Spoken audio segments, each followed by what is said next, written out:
Ciao a tutti e benvenuti. Oggi ho le cuffie OPPO Enco Air2 Pro e vi mostrerò come fare un hard reset.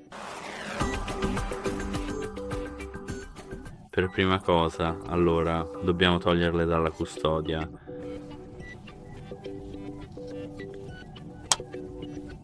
E ora dobbiamo tenere le dita su questo pannello touch per almeno 15 secondi.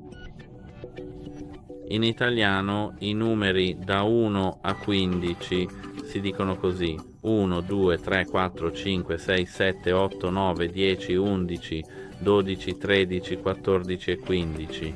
Questi sono i numeri da 1 a 15 in italiano.